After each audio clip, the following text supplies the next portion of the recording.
आहात तुम्ही cooking with Kajal मध्ये आपलं स्वागत आहे. चला तर आज बनवणार आहोत आपण शेवची भाजी. बघू शकता मी मसाला हे करून घेतलाय, भाजून खोबरं कांदे आहे भाजून घेऊन पेस्ट काढून घेतलेली. कढई गरम झालेली, आपण तेल टाकून घेऊया त्याच्यात.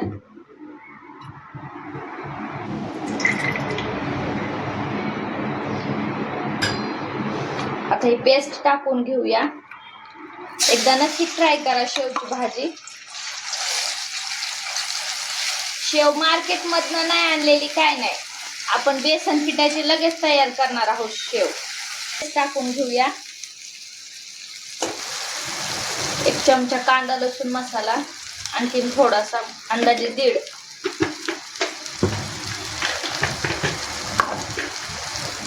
त्यानंतर लाल तिखट 1 चमचा,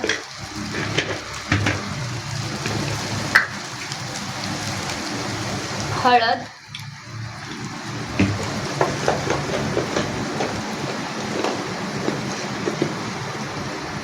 धना पावडर. छान असं हलवून घेऊया. तेल सुटेपर्यंत तळून घ्यायचं छान.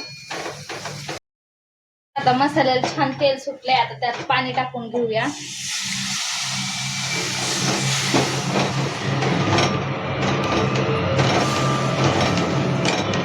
घेऊया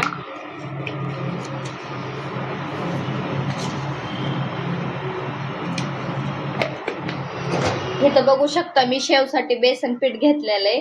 त्याच्यामध्ये आपण लाल तिखट टाकून घेऊया. थोडस लाल तिखट टाकणार आहे, कारण भाजीत पण आपण मसाले टाकलेले. त्यानंतर मीठ,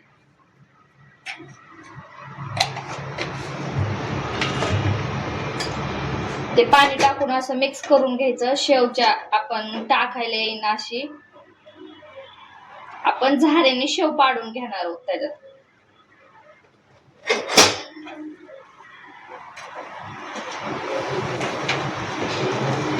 बघू शकता या असं पद्धतीने करून घ्या. बेसन पीठ मार्केट मधली नाही, लय दिवसाची पॅकिंग नाही, आपली आयती आणि लगेच होणारी भाजी शेवची. ह्या झाऱ्याने आपण बघू शकता उकळी यायला लागले आपल्या भाजीला. आणखीन थोडस मी पाणी टाकून घेणार. एक 5 मिनिटं उकळून घ्यायची, नंतर शेव. चला तर आता आपण बनवूया शेव. बघू शकता आपली शेव किती छान अशी पडायला लागली. अशी पूर्ण शेव पाडून घ्यायची. आपली रेडी झाली भाजी. बघू शकता आपली छान अशी भाजी उकळलेली आहे.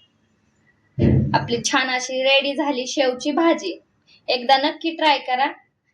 आपण आता गरम गरम घेऊया ताटामध्ये.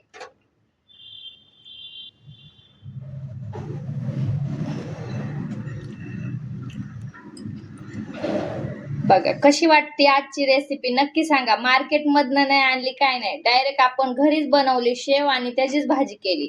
1 नंबर लागते. नक्की ट्राय करून बघा आणि कमेंट करा. लाईक, शेअर, सबस्क्राईब करा.